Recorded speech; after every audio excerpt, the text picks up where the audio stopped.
He needs to take the fifth. Ex-Watergate prosecutor warns Trump is doomed if he sits down with Mueller. Appearing on MSNBC with host Stephanie Ruhle, a former Watergate prosecutor stated that President Donald Trump needs to invoke the Fifth Amendment if he sits down with special counsel Robert Mueller, because he will undoubtedly incriminate himself. Reacting to reports that the president's lawyers are attempting to avoid sending Trump into a face-to-face interview with Mueller by submitting a signed affidavit affirming his innocence and denying any collusion with Russia during his election campaign, Nick Ackerman said that may not fly. According to MSNBC's Kristen Welker, Trump's lawyers, want this investigation, this probe, to be wrapped up as quickly as possible. Here's what I can tell you, according to 3 sources familiar with the matter. Talks are underway between the president's legal team and special counsel investigators.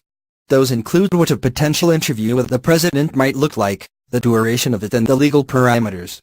The president's legal team also considering a range of options, including compromises that would include the possibility of answering written questions, or even, according to one source, submitting an affidavit, Welker reported. Turning to guest Ackerman, host Ruhle asked, why would President Trump ever testify?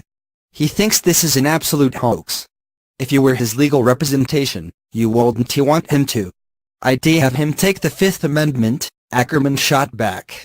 There is no upside to him testifying, except for the fact there's a political reason. He has already stated on the record in front of reporters that he would testify just like James Comey testified under oath. I mean, he is the President of the United States, Ackerman continued. For him not to testify fully in this particular investigation, I think, leads to the obvious political inference that he is guilty. I mean, there would be no reason for him not to testify otherwise. If he was a normal client of mine, no way would I ever let him testify. I would have him take the Fifth Amendment, he concluded.